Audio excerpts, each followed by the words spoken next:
It's a discussion of exercise 1, part 1. D6, question number 2nd. Fx is equal to 3 mod sin x minus 4 mod cos x. You have to find range of the function. Okay. So function is periodic. देखो function जो दिख रहा है वो दिख रहा है कि पीरियोडिक है और इसका पीरियड वो है पाई. अब अगर मैं 0 से पाई के बीच में इसका ओवरऑल ग्राफ एनालिसिस कर लें, इसका वैल्यू एनालिसिस कर लें कि ये कितना वेरी कर रहा है, कितना रेंज कवर कर रहा है 0 से पाई में, तो वही उसका रेंज होगा क्योंकि फंक्शन पीरियोडिक है. तो अगर कभी भी तुम किसी क्वेश्चन की रेंज निकाल रहे हो और सपोज कि अगर वो पीरियोडिक है तो उस पीरियड में रेंज निकालो, सिर्फ ओवरऑल वही रेंज होगा. तो अब मॉड भी लगा हुआ है यहाँ पे, तो मुझे केवल इस फंक्शन को 0 से पाई में एनालिसिस करना है, दैट्स इट. तो 0 से पाई में एनालिसिस करने के लिए मॉड भी लगा हुआ है. तो देखो 0 से पाई बाई 2 में पहले मैंने इसको फंक्शन को ब्रेक किया फर्स्ट क्वाड्रेंट में, तो दोनों पॉजिटिव आएंगे, तो मॉड हटने के बाद ये बनेगा. और पाई बाई 2 से पाई के अंदर कॉस नेगेटिव होगा तो फिर ये माइनस माइनस यहाँ प्लस हो जाएगा. ओके. तो अब एफ एक्स जो फंक्शन है वो 0 से पाई में ऐसे डिफाइन किया गया है, 0 से पाई बाई 2 में, फिर पाई बाई 2 से पाई के अंदर. ओके. अब 0 से पाई बाई 2 में पहले एनालिसिस कर लेंगे कितना वैल्यू वेरी करेगा इसका.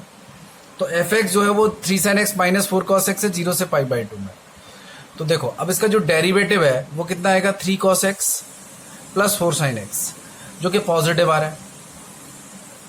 यानी 0 से पाई बाई 2 में इस फंक्शन का नेचर क्या रहेगा, इंक्रीजिंग रहेगा.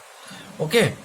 तो अब इंक्रीजिंग रहेगा तो 0 पर वैल्यू मिनिमम आएगा, पाई बाई 2 पे मैक्सिमम आएगा. 0 पे वैल्यू चेक किया तो कितना आ रहा है -4, पाई बाई 2 पे वैल्यू चेक किया तो कितना आ रहा है 3. तो यानी 0 पे वैल्यू आ रहा है -4, यहाँ नीचे एक्स एक्सिस मतलब इसके नीचे आएगा, और पाई बाई 2 पे ये 3 तक पहुंच जाएगा. सपोज ये 3 यूनिट है तो ये -पाई मतलब -4 से लेके 3 तक ऐसे इंक्रीज करेगा 0 से पाई बाई 2 के बीच. कॉन्टिन्यूअस है, सारी वैल्यू कवर कर लेगा. ओके. अब पाई बाई 2 से पाई के बीच में कौन सा फंक्शन है 3 sin x plus 4 cos x. देखो ये वाला. तो अब इस फंक्शन का डेरिवेटिव चेक किया तो ये कितना रहा है 3 cos x minus 4 sin x. अब सेकंड क्वाड्रेंट में बात हो रही है तो ये नेगेटिव होगा क्योंकि ये भी नेगेटिव और ये ओवरऑल ये भी नेगेटिव. तो फिर ये नेगेटिव हुआ तो फंक्शन डिक्रीजिंग हुआ, मतलब पाई बाई 2 से पाई में ये फंक्शन डिक्रीजिंग रहेगा. पाई बाई 2 पे मैक्सिमम वैल्यू, पाई पर मिनिमम वैल्यू. पाई बाई 2 पे चेक किया तो कितना वैल्यू आ रहा है 3, पाई पे कितना वैल्यू आ रहा है -4. तो 3 से लेके -4 तक ऐसे जाएगा. तो -4 से 3 यहाँ पे भी कवर कर रहा है और यहाँ पे भी कवर कर रहा है. तो ओवरऑल जो फंक्शन है वो 0 से पाई में -4 से लेके 3 तक वेरी कर रहा है. तो यही रेंज हो गया इसका, क्योंकि फंक्शन पीरियोडिक है तो पूरे पीरियड में जो उसने वैल्यू को कवर किया है वही रेंज होने वाला है उसका. सिमिलरली देखो question number D6 third part. F x is equal to sine x upon under root के अंदर 1 plus tan square x plus cos x upon under root के अंदर 1 प्लस कॉट स्क्वायर एक्स. इस फंक्शन का range निकालना है. अब ये तो हो गया देखो under root of 1 plus tan square x मतलब मॉड सेक एक्स, और ये हो गया मॉड कोसेक एक्स. तो ये ऊपर गया तो इस तरीके से मॉड कॉस एक्स हो गया और ये मॉड साइन एक्स हो गया.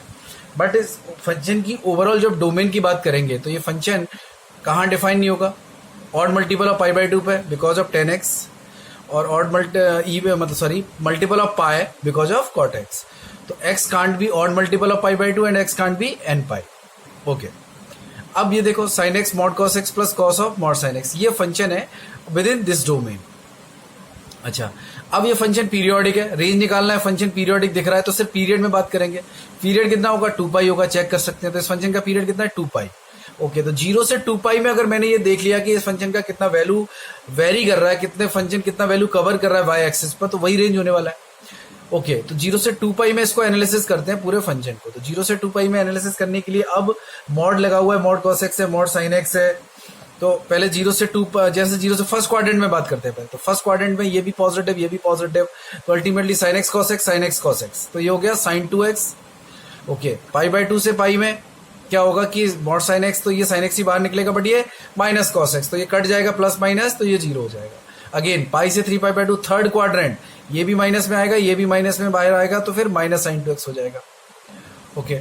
अब फिर 3 पाई बाई 2 से 2 पाई में फोर्थ क्वाड्रेंट में ये पॉजिटिव आएगा बाहर लेकिन ये नेगेटिव आएगा तो फिर से 0 हो जाएगा.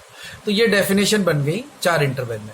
अब देखो 0 से पाई बाई 2 यानी x अगर 0 से पाई बाई 2 है तो 2x कितना होगा 0 से पाई, यानी साइन को कितना मिल रहा है 0 से पाई. जब साइन को 0 से पाई मिलेगा तो ग्राफ कुछ इस तरीके से बनने वाला है.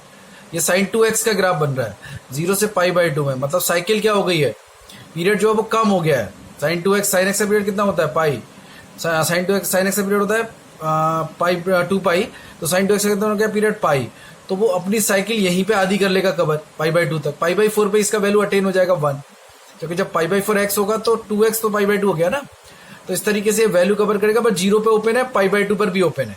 तो ये साइन 2x का ग्राफ बन रहा है 0 से पाई बाई 2 में। अब पाई बाई 2 से पाई के बीच में तो ये 0 है, ऐसे 0 जा रहा है, पाई बाई 2 पे ओपन है, पाई पे भी ओपन है। पाई से 3 पाई बाई 2 के बीच में माइनस साइन 2x है, तो वैसे ग्राफ ऐसे बनता है, बट माइनस की वजह से ऐसे आ गया। अच्छा, फिर 0 हो गया, तो ओवरऑल उसने देखो जहां से 0 पे अटेन नहीं किया, यहाँ भी 0 अटेन किया है, और यहाँ पे 1 तक अटेन कर लिया सारी वैल्यू, बट 0 यहाँ अटेन किया उसने, कांस्टेंट रहा इसके बीच में, तो 0 भी अटेन हुआ है, बट वो यहाँ हुआ है। इधर -1 तक गया है, फिर आया है, फिर 0 रहा है, तो अल्टीमेटली -1 से लेके 1 तक की सारी वैल्यू कवर किया है इसने विद इन पीरियड। तो यही ओवरऑल रेंज हो गया इस फंक्शन का। ओके, अब देखो question E9, fx √2x x belongs to the rational except 0 and fx is equal to 3x x belongs to the irrational. Now you have to find the f of fx first of all, and then f of generalise कर दो up to n तक, ये पूछा जा रहा है। तो ठीक है, फिर f of fx की बात करते हैं पहले। तो f of fx या f of gx कैसे निकालते हैं कि x को किससे रिप्लेस करना है, fx में fx से ही रिप्लेस करना है। तो यहाँ पे देखो fx का 2 डेफिनेशन है, तो ये फिर से मैंने एक बार fx लिख दिया नीचे। अब f of fx का क्या मतलब है कि यहाँ पर x को रिप्लेस कर दो fx से, तो पहले x को रिप्लेस कर दो √2x से, यहाँ पे भी √2x से, फिर दूसरी वाली डेफिनेशन से रिप्लेस कर दो।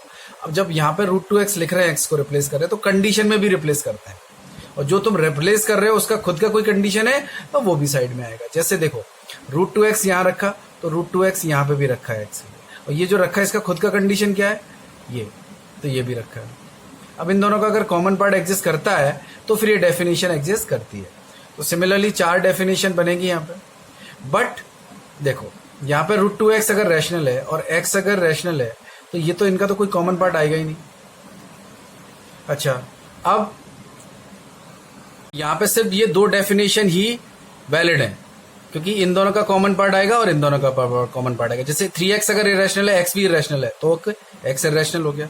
अगर √2x अगर इरेशनल है और x रैशनल है, तो x रैशनल है, तो √2x अपने आप इरेशनल हो जाएगा, तो यहाँ पे भी ये वैलिड है। तो सिर्फ 2 डेफिनेशन बनने वाली हैं f of fx का, ऐसे।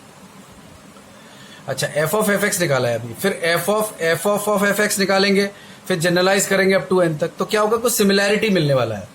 मतलब देखो जैसे यहाँ पे पहले वाले जो पार्ट ऑफ फंक्शन fx है ये, तो यहाँ पे √2x था, ओके। तो अब दूसरे वाले जब पार्ट में आएंगे, तो जब f of x निकाला तो यहाँ पे 3 आ गया। जब एक और बार f of fx आएगा तो वो 3 की पावर फिर स्क्वायर आएगा √2x, ऐसे आएगा। तो जब 2 f आ रहे हैं, जैसे f of f आ रहा है तो यहाँ 3 की पावर 1 आ रहा है। जब 3 आएंगे तो यहाँ पे 3 स्क्वायर आएगा, तो जनरलाइज n आएंगे तो n-1 आएगा। सिमिलरली यहाँ पे देखो पहले 3 था, फिर 3 का स्क्वायर है, तो जैसे n टाइम्स करेंगे तो 3 की पावर n हो जाएगा। तो बहुत ईजिली हम ये देख लेंगे कि कौन सा पैटर्न फॉलो हो रहा है, तो वो चीज़ है। अच्छा, अब जो fx है, क्वेश्चन नंबर F1 है 6 पार्ट। यहाँ पे ये फंक्शन की डेफिनेशन है, -1 से पहले ये फंक्शन है, -1 से 1 के बीच में ये ग्रेटेस्ट इंटीजर लगा हुआ है, और x ग्रेटर देन 1 के लिए ये वाला फंक्शन है ना।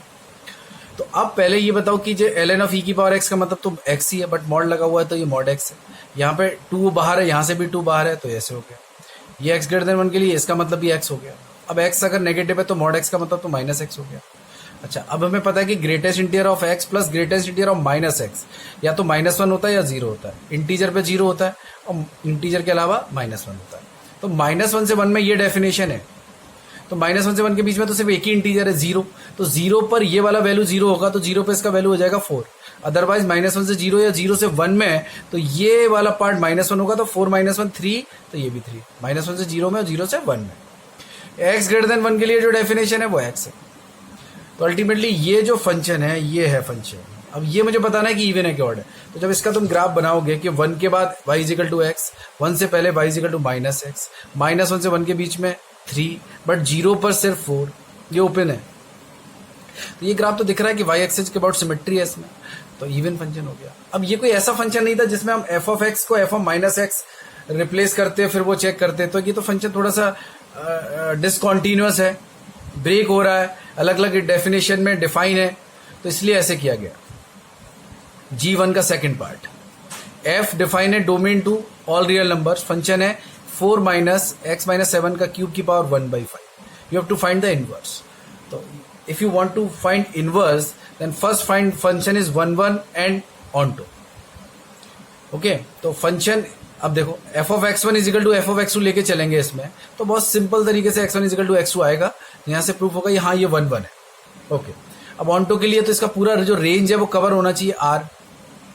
तो हमने देखा कि जब x इन्फिनिटी की तरफ जाएगा, तो जब x इन्फिनिटी की तरफ जाएगा तो ये माइनस इन्फिनिटी जाएगा, तो माइनस इन्फिनिटी की पावर 1/5 माइनस इन्फिनिटी, तो यानी ये इन्फिनिटी की तरफ अप्रोच कर रहा है। और जब मैं कहूँ x माइनस इन्फिनिटी की तरफ जाएगा तो ये इन्फिनिटी की तरफ अप्रोच कर रहा है, यानी ये जो फंक्शन है वो कभी इन्फिनिटी की तरफ भी अप्रोच किया, माइनस इन्फिनिटी की तरफ भी अप्रोच किया, और फंक्शन कॉन्टिन्यूअस भी है, तो बीच की सारी वैल्यू कवर कर लेगा। तो इसका मतलब इस फंक्शन का जो रेंज है वो r है, तो फंक्शन ऑनटो भी हो गया, ऑनटो हो गया, 1 1 हो गया, मतलब इन्वर्टेबल हो गया। इन्वर्स निकालना तो ईजी है, y जो भी फंक्शन है वहां से x in terms of y निकालेंगे, पावर 5 किया, फिर x को सेपरेट किया, x निकाला, और x में जो निकाला y के टर्म्स ऑफ y की जगह पे जब हम x लिखते हैं तो वही तो f इनवर्स x होता है। तो this is the f inverse x। Okay, अच्छा G1 का फोर्थ पार्ट क्वेश्चन है, f 0 से 3 में डिफाइन है और कोडोमेन है 1 से 30। fx क्या है, quadratic, x square plus x plus 1। You have to find f inverse x। So again first find 1 1 and onto. Okay, तो x square plus x plus 1 का देखो ग्राफ ऐसे बनने वाला है। तो 0 से 3 में x जब 0 से 3 होगा तो ये 1 से 13 वैल्यू कवर कर लेगा, तो मतलब ऑन टू हो गया। अब इंक्रीजिंग भी है तो ये 1 1 भी है, 1 1 भी है, ऑन टू भी है, मतलब ये इन्वर्टेबल भी है। अब इन्वर्ट निकालने के लिए क्या करना होगा कि y को, जैसे जो y एक फंक्शन है इसका x का, तो यहाँ से पहले x निकाला इन terms of y, but Shridharacharya लगा के, बट यहाँ पे एक्चुअली एक प्लस साइन आ गया है, एक माइनस साइन आ गया है, तो दो डेफिनेशन आ रही है इनवर्स की, बट ऐसा नहीं होता है, इनवर्स यूनिक होता है। तो अब इनवर्स कैसे डिफाइन होगा, ये डोमेन हो जाएगा और ये हो जाएगा कोडोमेन, मतलब ये। अब कोडोमेन बोलो या रेंज बोलो, क्योंकि वो तो ऑन्टो है। तो 1 से 13 के बीच में अगर मैं कोई भी वैल्यू यहां रखता हूं तो आउटपुट आना चाहिए 0 से 3 के बीच में, ये रेंज है, ये इनवर्स है। तो यहां से जैसे मैंने 1 रखा है यहाँ पे, तो ये 0 आ रहा है, ठीक है, इसमें कवर हो रहा है। लेकिन यहाँ पे जब मैं 1 रखूंगा तो ये तो -1 आ रहा है, तो -1 तो आ ही नहीं सकता आउटपुट, तो ये डेफिनेशन सही नहीं है, ये डेफिनेशन ट्रू है, तो इनवर्स हो जाएगा। इनवर्स की कभी दो डेफिनेशन आ रही है तो we have to check which one is right. Okay, G3 first part, if fx is equal to -x mod x, find f inverse x and solve fx is equal to f inverse x। Okay, अब definition क्या है, x positive में तो वो -x² हो जाएगा और x negative में वो x² हो जाएगा, सिंपल। तो x² जो x नेगेटिव में वो ये है, और -x², जैसे x² तो ये होता है, लेकिन -x² ऐसे हो गया। तो y इक्वल टू कितना दे रखा है, -x²। पहले मैं इस डेफिनेशन से बात कर रहा हूं, फर्स्ट वाली जो x पॉजिटिव में डिफाइन है। तो जब x पॉजिटिव रखेंगे यहाँ पे तो आउटपुट क्या आएगा, नेगेटिव। तो अल्टीमेटली पॉजिटिव से इनपुट, पॉजिटिव इनपुट है और ये नेगेटिव पूरा आउटपुट आएगा। तो ऐसे फंक्शन, ये वाला डेफिनेशन। तो यहाँ से x निकाला इन terms of y, plus minus से दो डेफिनेशन आ गई, है ना। बट कौन सा ट्रू है, क्योंकि अब जब इनवर्स डिफाइन होगा तो उल्टा डिफाइन हो जाएगा। -इन्फिनिटी से 0 से फिर कितना डिफाइन हो जाएगा, ये 0 से इन्फिनिटी में। तो अगर -इन्फिनिटी से 0 के बीच में मैं कोई भी वैल्यू यहाँ पे रखता हूँ तो आउटपुट पॉजिटिव आना चाहिए। तो पॉजिटिव तो इससे आएगा, इससे तो नहीं आएगा, तो ये वाली डेफिनेशन ट्रू है। तो f इनवर्स x का डेफिनेशन आ गया -x का under root, but x negative के लिए। अच्छा, दूसरा डेफिनेशन जो है वो x नेगेटिव के लिए फंक्शन क्या है, x नेगेटिव, हाँ, x नेगेटिव के लिए जो फंक्शन डिफाइन किया गया है वो क्या डिफाइन किया गया है, x²। ओके, तो ये -इन्फिनिटी से 0 है, नेगेटिव में डिफाइन है, आउटपुट क्या आएगा, पॉजिटिव।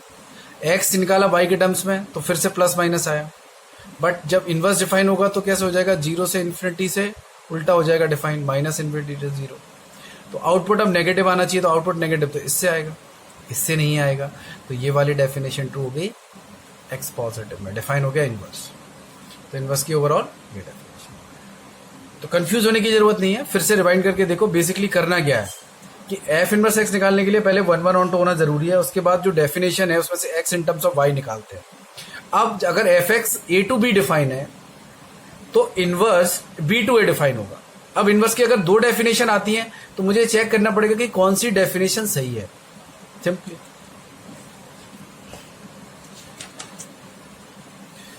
अच्छा, अब क्वेश्चन में ये देखा जा रहा है कि एफ एक्स तो ये निकल कर आ रहा है, ये एफ एक्स दे रखा था, ये तो एफ इनवर्स एक्स जो हमने निकाला है वो ये निकाला है। अब एफ एक्स को एफ इनवर्स एक्स के साथ सॉल्व भी करना है, तो सॉल्व करके देख लो एक्स पॉजिटिव में कौन सा फंक्शन है यहाँ पे, ये एफ इनवर्स एक्स, और यहाँ पॉजिटिव में कौन सा डेफिनेशन है, ये है, इसको इसके इक्वल करो। और एक्स नेगेटिव में यहाँ ये डेफिनेशन, एक्स नेगेटिव में यहाँ ये डेफिनेशन है, इनको सॉल्व करो। तो सिंपली देखोगे तो वो ये आने वाला है 0, 1 और -1, सिंपल 3 सॉल्यूशंस आ गए। ओके।